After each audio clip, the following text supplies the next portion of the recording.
Good day, everyone. This is David Ellis, and I'm back with Amy Kruzik and another One Extra podcast. We're doing part what? Oh my God, 4. We're doing part 4 of Entrepreneurial Nightmares, and we are going to have a bunch of questions which Amy's going to ask me and test my knowledge and my situational awareness. Amy, go Yes, ahead. because you don't have any idea what I'm gonna ask you. All right, Yes, I so don't have any idea. you don't. This is great. All right, so I think that this topic that I'm going to do is based off the grief cycle lens Okay. on entrepreneurial nightmares. Okay. Tell me the So, connection. yes, I know. Here we go. Ready? The 5 stages of a business nightmare. The first stage is denial. It's well, wait. Now wait a minute. It's a rough patch. It'll turn around. Okay? Mhm. This is how people think, right? So, what's usually the first thing people tell themselves when a business starts going sideways to avoid admitting it? There's a lot of ego involved. People don't want to give up on their dreams and they don't want to alter their dreams either. So, as a consultant, I've advised people, even people that we know, to get in common, Amy, Mm-hmm. to alter their business model.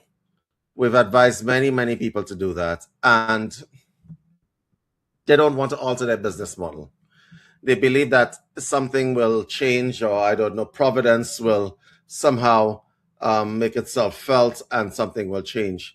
And they don't read what's going on in the market, so they're not aware that probably their customer base is asking for something else and they're not providing it because they think that they know best. And in business, the customer knows best. That's true. Okay, so why do you think that people who are capable, right? Smart, Mhm. capable people are so good at ignoring the red flags for their own business? Because it's ego involved. There's a lot of ego Really? involved. It's not Okay. only that there may be contractual obligations that they have to fulfill. There's a lot of other things that happen, but they don't read the room. They continue doing what they've always done to get the same results that they've always. Okay, so give me kind of like an internal story of what they're telling themselves. Like, "Oh, it's really not that I'll, bad." I'll give you an example of what I'm saying. Let's say you're a let me find a practitioner that. Let's say you're a musician. You sing country and western. You might do spiritual music or whatever the case may be, right? But nobody cares about that. You were popular before. Everybody's encouraging you and gassing you up. Your parents, your siblings, or whatever is gassing you up, and you want to remain true to the music form that you're doing. So you're like, I want to definitely do this particular kind of music, and that's what I'm doing, and it'll work out because it has worked out for other people who persevered in hard times. So they tell themselves, oh, I just have to persevere and see this through. And the world is changing. Probably the world doesn't want to hear church hymns anymore. They probably don't want to hear new age hymns either, like new age songs about like the sacred tree which you spring from. Probably nobody cares. Maybe you need to update your music. Maybe you need to update the pitch. Maybe you need to update the tempo. Maybe you need to update the persona, but they want to stick to their guns. And so the audience shrinks because the only people that are listening to them are people that know them personally, Mhm. okay? And they're doing them a favor, right? When the whole world has moved forward, okay? If you're a graphic designer, as an example, you know there is a writing on the wall for you. The writing on the wall for you, and we've used this example before, is that AI is taking over. People are not going to pay you $340 for you to design a logo, some template, or whatever else. when they can have an AI do it for free or less than. And so, what you should be doing is incorporating AI into your design work Mhm. and changing your business. But some of them decide, I'm going to be stubborn. I'm going to go down that road. I'm going to keep doing what I've always done. And people will suddenly see my value and pay $340 in an economy that is shrinking. People don't have the luxury to support their local artist, their local talent, and so on. They would like to, they know it's the right thing to do, but they just can't. It's not feasible for them economically. Yeah. So, is there a difference between healthy optimism and denial? You know, No, there is only denial. there's only, Healthy optimism is like my sales have dropped from $1,000 to $900. That's healthy. It'll bounce back in the next. I'll just put some more effort in. When your sales have dropped from $1,000 to $300, and you say it'll bounce back, you're nuts. You are now gotten into the stage of denial. got it. That's good. That's a good one. Okay. Stage number 2 hmm is a panic and scramble mode. So, frantic pivots, desperate sales pushes, working harder instead of smarter. So, let me ask you, once denial cracks, hmm what does panic mode actually look like day to day for most founders? Um, Panic mode is you have gotten your sales figures and you're down to $300 for that month from $1,000, which you're used to. And so they start doing the thing that they should have been doing slowly before. Mm. So you have someone who's singing spiritual hymns from the source that we come from suddenly start deciding, oh, I'm having a concert. I'm going to have a concert. I'm going to have a concert, and then I'm going to charge this kind of money. And you know what? And if you come to the concert, we're going to offer you a free prayer session. Or I might charge for the free prayer session, and everybody in the audience is looking at you. That looks desperate. Yeah. It looks like you're scrambling. You look funny doing it, right? Because they're used to a certain level of activity from you, and then you have increased the activity rapidly. So people know that you're in trouble, and it's a buyer's market when it comes to certain commodities. Okay, it's not a seller's market. This is not real estate.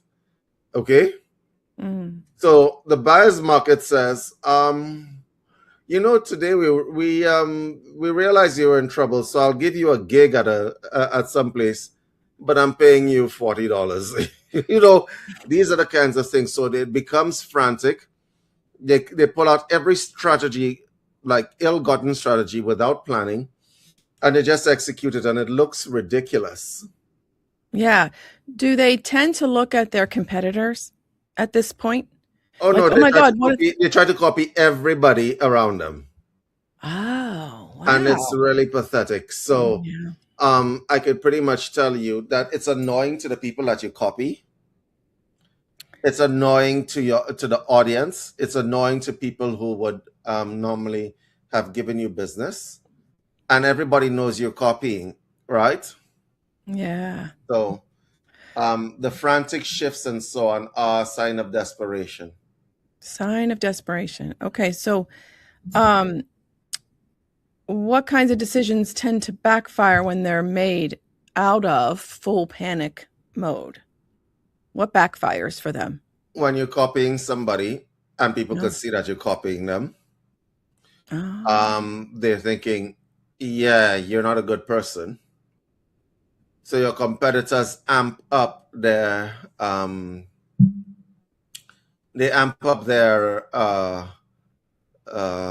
advertising campaign, and what they're going to do is say something along the lines of, we are the originals, Oh.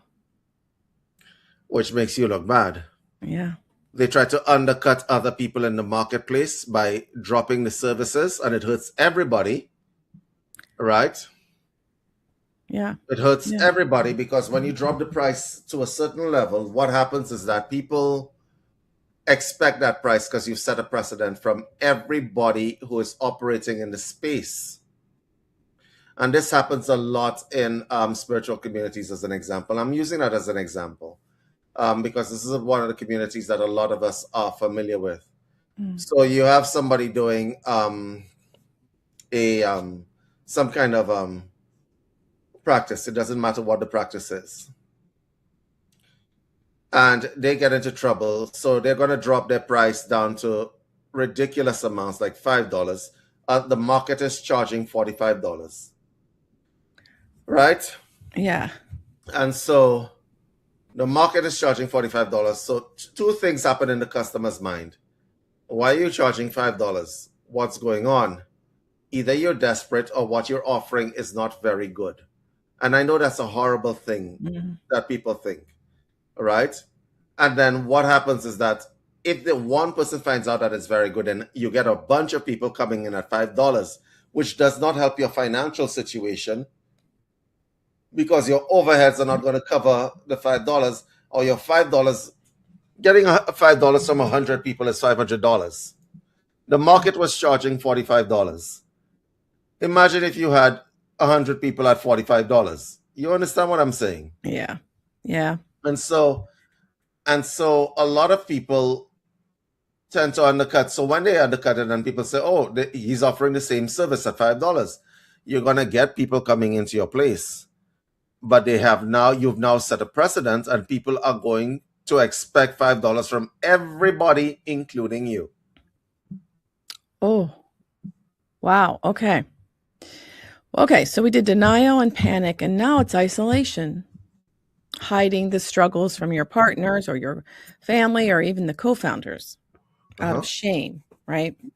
So, what does struggling in business feel like something to keep secret? Why do people think that that's best to keep that a secret?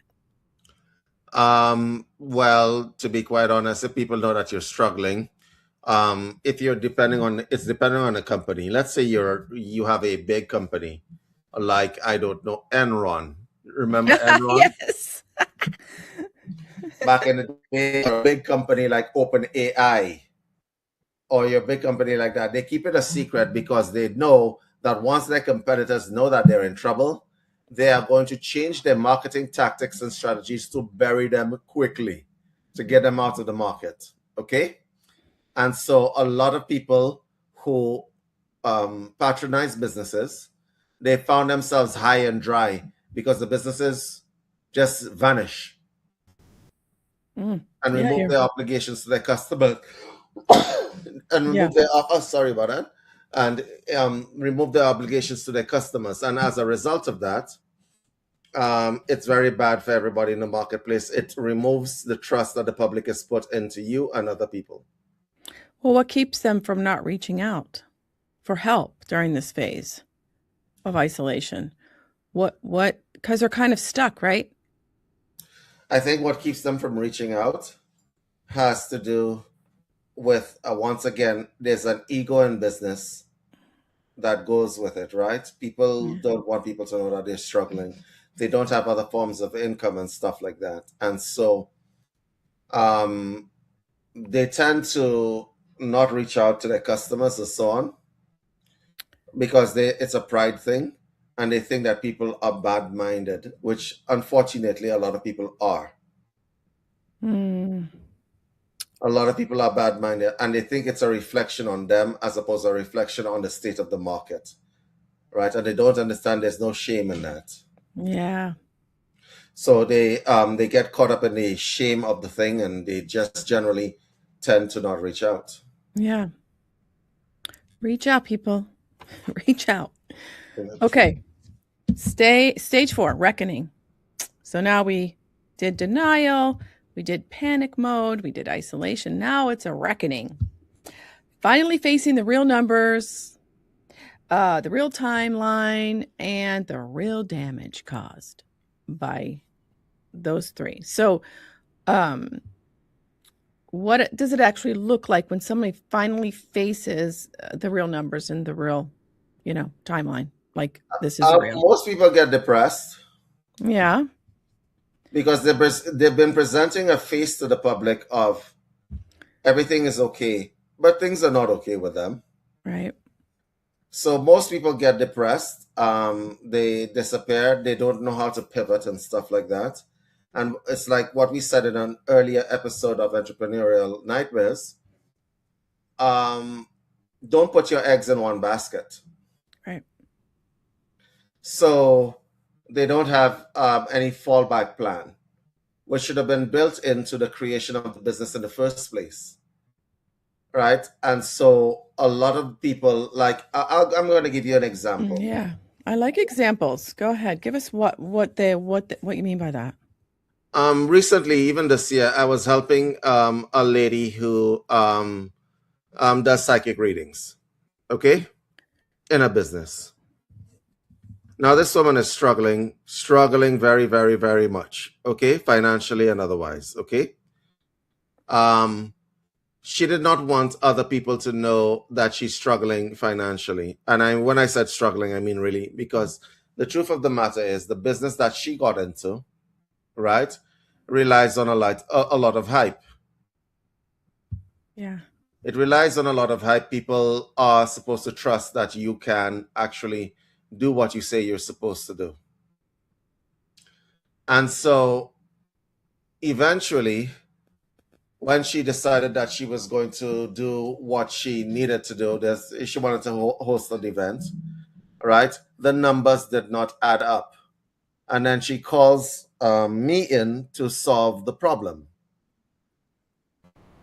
Now, the problem is a bad problem because she is not advertising correctly, etc., etc. She's not gotten the correct amount of advertising out, and there's no advertising plan. It's just everybody knows who I am. Everybody should come, and people do not have disposable income to pay for what it is that you're offering.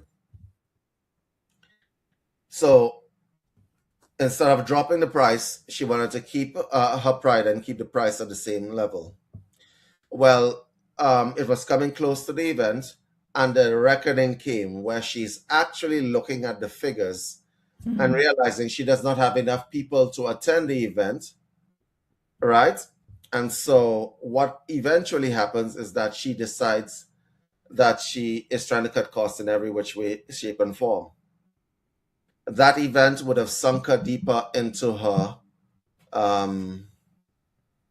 financial crisis. But too much pride goes. It's like what our grandmother says: pride goes before the fall. Yeah. And so she had to deal with this, and now she got very, very silent. She got very, very how does one say it? She got very angry and silent and stuff like that, right? And it ended up in her lashing out to her customers, lashing out on just everybody around her, and so on. But this is something that people don't understand. When you're in business, the emotionality is not something that you should deal with. You should deal with the reality first. It's like a nurse or a doctor in a hospital. When there is an emergency, you put these emotions one side, you deal with the emergency first, and then you have the breakdown after. Because when a business is sick, you need to actually operate. You can't go into depression. You actually have to operate. Well, so the shift happens once they become honest with themselves, which should have been in the kind of like these stages can be mixed around in a way, right? Yeah. Like reckoning is number 4. Well, you've already done the first 3 and now you're 4 and now it's days and months and whatever went by. Because people can go into a real depression and stay there. Correct. So, yeah. So is that what happens? Why is it so hard to reach that reckoning stage? Why does it take those 3 stages first? You have to feel those to get to where, God, this is reality. Yeah, I cannot overstate that when it is that you are in denial, it's a complete denial. You see the writing on the wall and you're going to avoid or ignore the writing on the wall. You know that you have to adjust, you know you have to do certain things, but you ignore the writing on the wall, especially when you don't have fallback plans built into your business system. And so, yeah, that is the first thing. The second thing is failure to adjust to what the market is telling you Yeah. is a real big problem that people have. Okay? Failure to adjust. They believe that their dream, the way it is figured, and a lot of people have this. It's kind of like a superstition. Like if I alter my dream the way it's supposed to be, and if I do something different, I might somehow encounter business bad luck. No, Mm. no. Yeah. What are we talking about here? You remember? Let's take a popular case. Legos. You remember Legos when we were young? It was just blocks. Yeah. Now you got Star Wars Legos, you got Batman Lego, you got Lego Batman video game, you got all sorts of other kinds of Lego things. They adapted to what the market wanted and they branched out and they diversified. Yeah. And so Lego survived to this day. But I remember Legos when I was very young. Yeah. And Basic. they survived the test of time by adaptation. Yeah. So Yeah. failure to adapt is a real problem. Well, so this is a sidebar, but this can go into the echo chambers that people stay in, the people around them Uh-huh. that are keeping them in this isolation, panic, and denial without really saying, hey, look at your numbers, look what's happening. We need to change this. So, what do you do? How do you get out of that? Because those are kind of strong, the people that are around you that don't really are honest with what's happening. Okay. So the worst thing in business is to surround yourself with yes men Yes. or yes women, as the case may be. That is the worst thing to do if you're in business. Yes men will be the death of you because they will gas you up and they will not tell you when you're making a mistake. If everybody agrees with you in your business, you're doing something wrong. I'm going to repeat that. If everybody agrees with you, you're doing something wrong. Why do like you guys who are watching this broadcast? Like why do you think Amy is? She's gonna tell me everything I'm doing wrong, Vice versa. right? She's gonna tell me if you surround yourself with yes men, then when you are making a mistake, people will absolutely not tell you. They will Yeah. absolutely not give you resistance or whatever else, right? You need that voice that is annoying enough to make you pay attention, all right? To keep telling you that you're ignoring this or you're ignoring that. You got to do this, you got to do that. You need that voice. You absolutely do. But if you are in an echo chamber, and I'm talking about people who like in different communities, like we deal with the wellness and spiritual community. We also deal with people who are in different kinds of industries, whether they be product based industries or service industries. But one of the things that I've found is that people delude themselves that they are doing the right thing because people agree with them. People may be agreeing with you for a number of reasons. They're using you as an escape, as an example. Yeah. I was just thinking that. Right? They're using you as an escape. And the worst thing is to have a yes man who's also some sort of enforcer for you out there, out front, trying to do things. Okay? Because what is going to happen 9 times out of 10, your vision is that person's vision now. Oh my gosh. Your vision is that person's vision. And what's going to happen 9 times out of 10 is that that individual, right, will try to prosecute your vision, even if your vision is flawed. Whoa. Wow. And sometimes your vision is flawed. One of the things you should always start with in any situation, any argument, and I'm going to give you like advice as a psychotherapist as well. In any argument that you have with anyone on the planet, you must start from the position that you might be wrong. And this is David's advice to you guys. Whenever you're having an argument, a dispute, or a disagreement, start from the position, I might be wrong. Because when you start from that position, you are open to receiving and open to course correction. If you're not open to receiving and you're not open to course correction, and you think that I am right, I am God, I must know everything, you're not omnipotent. There are people, at least likely people in this world, who might actually be right and you might be wrong. Okay? Yes. The least That's likely good. people in this world, you might be right, you might be wrong. And it comes with a lot of nonsense. And these are lessons that even I had to learn. Okay? Yeah. All Yeah. right. But I always start from the position that I might be wrong. And listen, guys, you got to start from that position. And a lot of relationships would have been saved if people start from the position I might be wrong, as opposed to I am totally right. Oh, good point.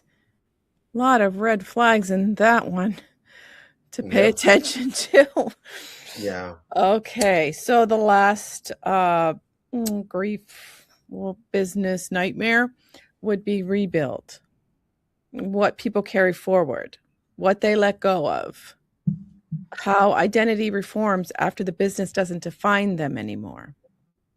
So, what does rebuilding usually look like after this, something like this, after you go through all those stages? And what do people carry forward and what do they leave behind? Oh, most people don't get to the rebuild stage. Yeah, most people don't get to the rebuild stage. You see, the rebuild stage assumes that there is something left, Oh. right? In the tank, whether it be the psychological tank, the tank of willpower, or whatever, to get up and go at it again. And a lot of people don't have that kind of endurance. Okay? So it also presupposes that you have something to base your rebuild on. So, as Mm. an example, if you had a reputation before of being good at something and that thing doesn't exist anymore, like graphic design as an example, right? It does exist, but it exists in a very machined state. But you are the kind of person who was with the Adobe Illustrator, the Adobe this, and you got Lightroom and all those things on your computers, and you're doing it from scratch, and so on. And the market is like, we don't care about what talent you have. We're going to pay you $10 for a logo. We're going to pay you $5 for this, and you're a graphic designer, and you're sticking by your guns. And I'm like, yeah, I'm never gonna give up my dignity for $5, right? Okay. And then the person looks at you and says, yeah, we're just gonna go with OpenAI. Oh my gosh. Or we're just going to go with Claude or something like that. And this is the kind of thing that a lot of Yeah. people, it presupposes you have something to fall back on and something to rebuild from. But for those who have something to rebuild from, you usually have to go through a dark night of the soul Mm-hmm. and reinvent yourself based on the market and what it's calling for. Okay? Reinvention of the self means that you have to think in terms of um, what am I going to showcase in terms of my talent, in terms of what is going on, right? So reinvention requires that people look at the market and decide that I am going to now build myself based on what the market suggests. So, as an example, as an illustration, you're a graphic designer. There is no jobs for you because people are using AI. Get yourself into the tech world and you learn AI. Learn it. Yeah. Yeah. In my mind, I'm thinking, okay, so let's say there's a massage therapist that's been doing massage for a very long time. But Mhm, now there's this new thing that's come up and she's lost customers and mhm. now there's this new technology coming aboard and she has nothing. She can't segue to that because she needs uh papers. Yes. So, oh my God. Listen, um, this has happened to a lot of people's jobs. Yeah. Technology is taking over a lot of things. And so the reinvention process requires you to get on board with technology. If you decide that you're sticking by your guns and, pooh, I'm not learning technology, it's such a steep hill to climb, then you're going to have some issues. You are Yeah. absolutely going to have some issues. People are not going to be able to support your business because competitors are giving them cheaper options. Yeah. Yeah. So for the Well, massage therapist, what I would do if I wanted to reinvent myself and not do anything else is open a massage therapy school oh, or open an online massage therapy platform that teaches people how to massage their partners or their loved ones. I would do that. oh, yeah. Like newborn babies and stuff. That is the reinvention process, or create your own form of massage that nobody's ever heard of. That could also be another way of reinventing yourself. Yes. Think out of the box, people. Correct. I love that. All right.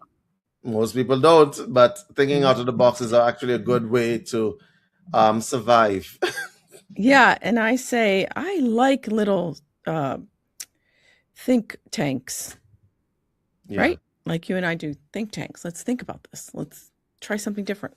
Sit down and brainstorm and come up with Brainstorm. a new reinvention process. All right. So, do you want to go through a couple scenarios for people? Okay. Or I have Okay. some here I can ask you, but Sure. Go ahead. Hit me with one. okay. So, this woman started a candle business that took off fast during a viral moment. Mm-hmm. 18 months later, sales have slowed, but she keeps reordering the same inventory levels because it'll pick up, she says. She hasn't looked at her actual margins in months. Mm-hmm. Where is she in the cycle of the 5 denial, panic, isolation, reckoning, and rebuild? Where is she in that cycle? She's in the first two. That is denial and the failure to adapt. Okay. Good. Simple, easy. She's in the first two. Number one, sales have slowed. The response should be immediate. Something is causing sales to slow. What is causing it? Is it that they don't like my candles? Is it that there's a competitor entry in the market that is stealing my customers away? Right? Or is it that people are not interested in candles anymore? You need to, Ah, before you deny anything, look at what the market is asking you. Failure to adapt. Slow the sales of the inventory, slow the intake of inventory, and get rid of the inventory that you have there and start the sales picking up again. One of the ways that you could do that is create scarcity. mm, You could do mhm. that, or you could just simply change the marketing strategy and buy one candle, get one free. Ah, yes. Buy one candle, get one free. Or you get different kinds of candles in a bundle and sell them as bundles so that'll be cheaper for the customers. Or have a giant candle sale. Yes, that'll get rid of your inventory. Yes, because the remaining people who are interested in your candles are going to run in and say, is there a deal? Oh my God, I'm going to buy some more. People Right? like deals. People like deals, don't they? Correct. And woe be unto the shop or store that does not offer people some kind of way of helping them with their economic situation, because the market is telling you that the economic situation of many people are not good. Yeah. Yeah. Or buy one, get Lots one of your half off. customers, their economic situation is not good. They're not. No. Wow. Okay. So, this fitness studio owner, she opened a second location based on how well the first one was doing. Hmm. Took out a loan to do it. And now both locations are barely breaking even because she spread herself and her best instructors too thin. Ah, yes. What stage? What stage is she in? Um,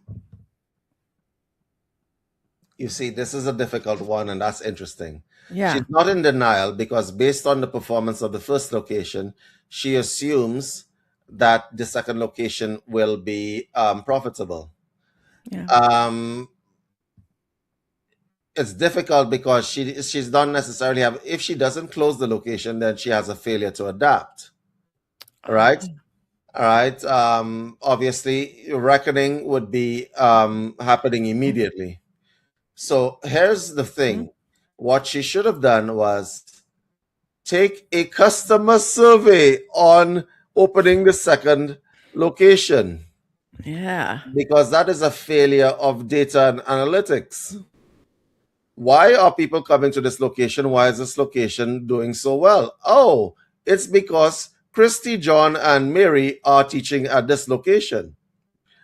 If Christy, John, or Mary goes to the second location, which is probably 10 miles away, right?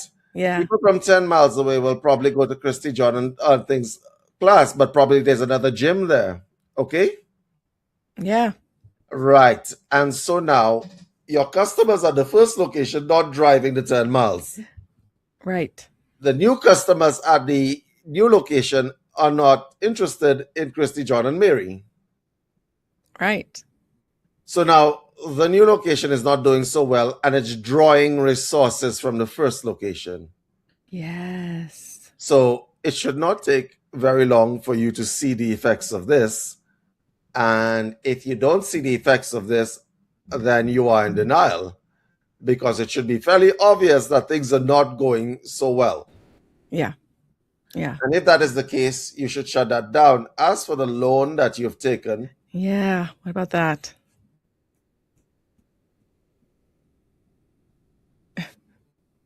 as for the loan that you've taken, what you theoretically should have done was, if there is actual liquid money or liquid cash available, reinvest in the primary location. Shut down the secondary location, sell the equipment, reinvest it in the in the original location. Absolutely, as Yeah. quickly as possible. And if you don't do that, you have a failure to adapt, and you are in denial if you think that the new location is just somehow going to take off immediately as the second location. You should have a testing phase in a new location. Okay, we'll see how this goes for 3 months, and then we'll shut it down. Hmm. Well, this was fun. Yes. Okay, another question at the end. So I just wanted to ask, does a nightmare have to end in failure? Or can naming these stages help someone get out of the cycle the next time? So by talking about this now, is it going to get people out of the cycle quicker because you've explained it? Hmm. So then it doesn't become a failure. Are nightmares, do they all end in failure? I don't believe so, but go ahead. Okay, so there's no such thing as failure in business. Right. There are lessons that you learn and you reinvent, and you have the willpower and the endurance, and you get up. It doesn't matter how you fall, it's how you get back up that matters. Yeah. Okay. There's no such thing as failure in business. I think that a lot of people generally tend to think in terms of failure and success when it's just adaptation. This doesn't work, adapt. This doesn't work, adapt. That doesn't work, adapt. When you attach the emotion to the thing not working, then you say that this is failure because you become disappointed inside. Yeah. Right? But as I said to you, in business, emotionality could be the death of a lot of people. Okay? You see what's happening, and then you just simply adapt. You adapt. Yeah. All right? Obviously, business is not getting any easier, which means that there's going to be a lot of adaptations, right? And you take it with, you take the not working with a grain of salt. I'm like, I did something wrong here. Let me find out what it is, fix it, reimagine. Reimagine. And that's all that there is. You don't have to take, once you attach the emotion to it, whether it be financial loss or loss of time and energy, then you are in a state where you feel that you take it personally. And you shouldn't take it personally because this has happened to everybody from Bill Gates down to what's Yeah. the guy, Jeff Bezos. Okay. Yeah. They did things that didn't work and they pulled them back and they created it. I'll give you a number of failures of Microsoft off the top of my head. The Zune music player, right? Oh, The yeah. little clippy thing, the little paper clip. They took it away and they brought it back as co-pilot. Like, seriously? Right?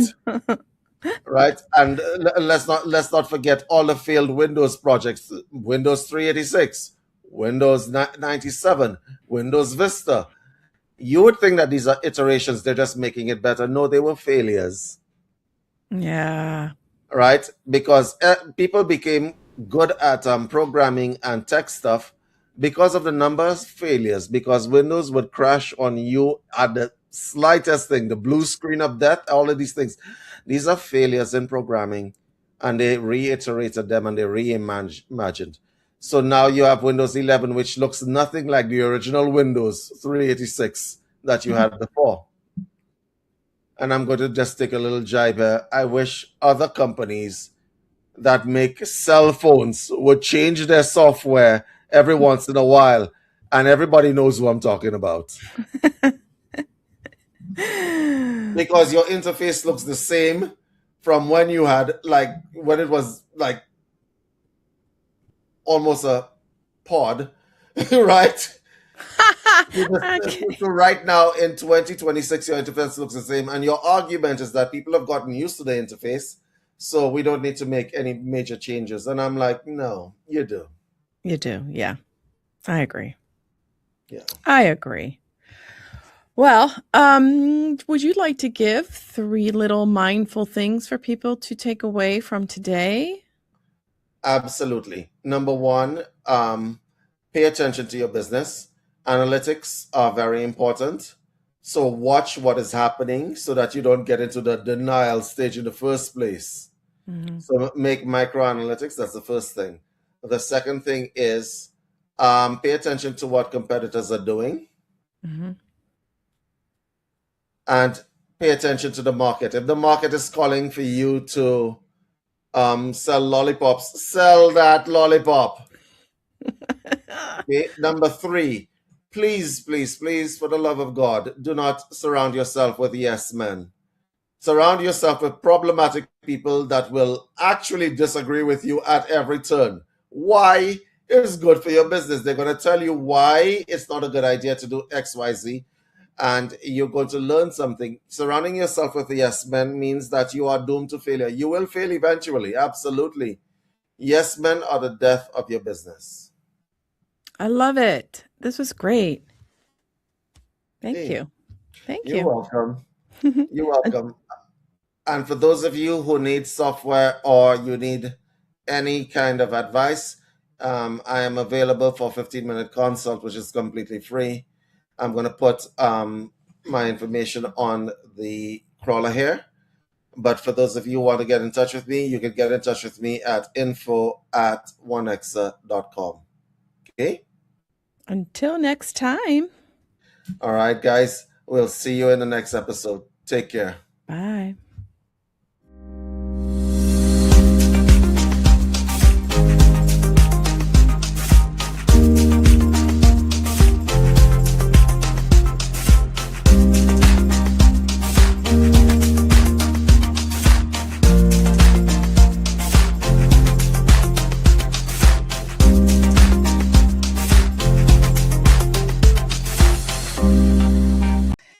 Hi, everybody. This is Amy Kruzik. I am a certified hypnotherapist from the International Association of Counselors in Therapy and the Professional Board of Hypnotherapy here in Canada.